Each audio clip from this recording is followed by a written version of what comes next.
Thanks for joining us on a road trip through rabbinic narrative. No agenda, just clarity. Since we're in the week of Tisha B'Av, Shul Shachabo, I wanted to take up an Aggadah found in Gemara Gittin that discusses the destruction of the second Beis HaMikdash. This Aggadah is about Nero. It follows immediately after the story of Kamsa bar Kamsa. And the Gemara says the following.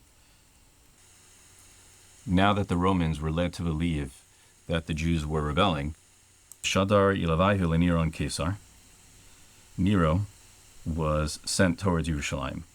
Hi ka'asi Shadagira lemizrach asanafa b'Yerushalayim, Marav asanafa b'Yerushalayim, la'abaruchos hashemayim asanafa b'Yerushalayim. So as he was approaching the city, he shot arrows in different directions, and regardless of where he shot, the arrow would fall by Yerushalayim. And the Gemara continues, Amarle Yanuka, Pasuk li psukech. He asked a young child, tell me what pasuk you're learning today.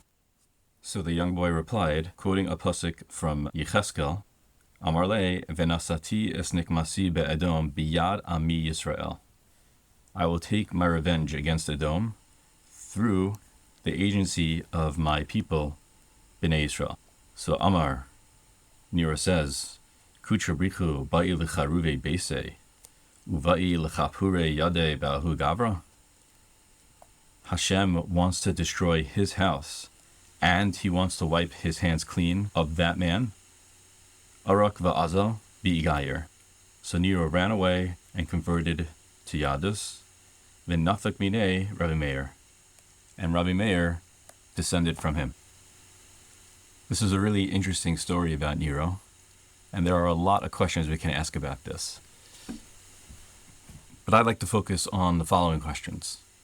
So first of all, how does this follow the story of Kamsa bar Kamsa? I know that in the Gemara, it's presented as something chronological. But my question is, if Nero doesn't even end up attacking Yerushalayim and really has nothing to do with the storyline of the Churban, so then why is the story even here? Also, in the story, it's easy to understand why Nero would run away from the task of attacking Yerushalayim, but why would he go and convert? It doesn't seem that we have enough information to understand that.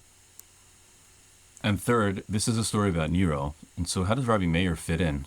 Is this just an interesting genealogical fact the Gemara is giving us about Rabbi Meir?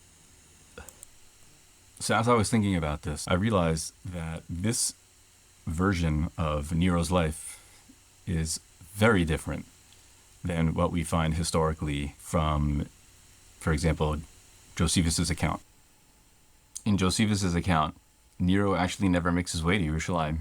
He dies well before the siege of Yerushalayim and the destruction of the Beis HaMikdash. But Chazal seem to preserve Nero's story in a very different way than what's considered historically accurate. And it can maybe think about all of these Aggadahs that we're encountering in Maseches Gittin that revolve around the destruction of the Beis HaMikdash. How are we to understand these Aggadahs? Is this Chazal preserving a version of history they had that they want us to know about? So I'm not so sure. What I mean is that by the first Beis HaMikdash, Bnei Yisrael had the privilege of having Nevi'im around, like Yeshayahu, Yirmiyahu, Yecheskel, and they were able to serve as a way to interpret how these events are playing out in terms of their relationship with Hashem, what the meaning of the events should be. By the time the second Beis HaMikdash is being destroyed, there are no more Nevi'im. And so, in a certain sense, Am Yisrael is at a loss, because they're seeing all these events unfold, but they don't necessarily know how to interpret these events. And it made me wonder if these Aggadahs are serving a similar role to what the Nevi'im, so that we can understand what the history means relative to our relationship with Hashem.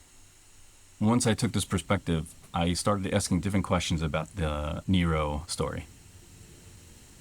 So looking back at the Aggadah, let's see. When he first approaches Yerushalayim, his shooting of the arrows seems to indicate to him that Yerushalayim is destined to fall.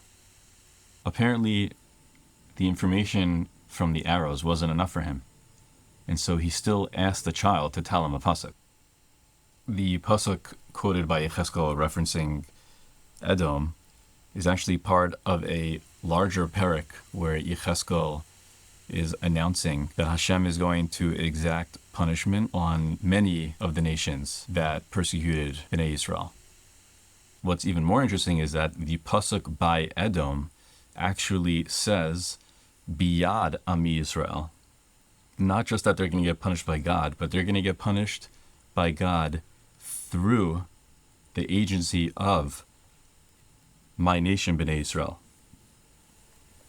There still is Ami Yisrael, despite everything that happened and all the tragedy that occurred.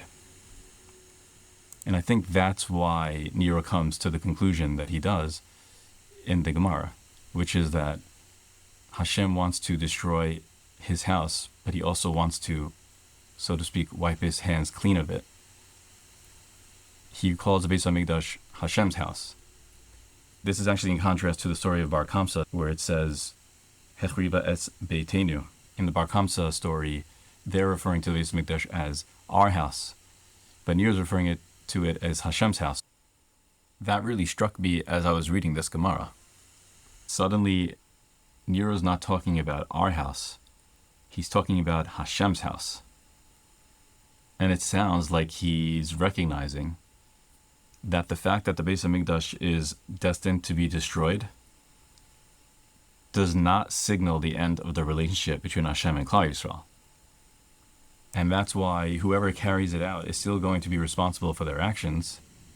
And that would explain why Nero doesn't just run away from carrying out the mission, but he actually converts, because he's not just running away because he's scared of punishment. I think he's inspired by the idea that Hashem's relationship with Bnei Yisrael is going to continue, despite the Churban. And so if this is true, the next question we, the reader, should ask is, what does that relationship look like after the Churban? I think that's where the end of the piece helps us, where it says, V'nafak minei Rabbi Meir, that Rabbi Meir was his descendant. It's hard to know exactly why Chazal chose Rabbi Meir in specific, but it is interesting to note that Rabbi Meir was one of the Talmidim of Rabbi Akiva who helped rebuild the Masorah following the plague that wiped out all of Rabbi Akiva's original Talmidim. That actually made me think of another Chazal, which states that after the Beis HaMikdash was destroyed, that Hashem only has now the 4 Amos of Halacha. I don't know if these two are related, but it did make me wonder if that's what the Gemara is pointing out, that the new stage of the relationship between Hashem and Bnei Yisrael is now expressed through the Masorah, through Halacha, through Rabbi Meir. I think now we're in a better position to explain why Chazal placed the Nero story immediately after Kamsa and Bar Kamsa. The Kamsa and Bar Kamsa story invites us to ask, how did we lose the Beis HaMikdash? Then the Nero story comes along and invites us to ask, what becomes of the relationship between Hashem and Bnei Yisrael after the Beis HaMikdash is destroyed? And this would explain why a story about Nero doesn't in fact end with Nero, but it ends with the emergence of Rabbi Meir. And so after working all this through, I wonder if this Aggadah really isn't about Nero as much as it's about the continued relationship between Hashem and Bnei Yisrael after the Churban. The Beis HaMikdash might be destroyed, but the relationship isn't.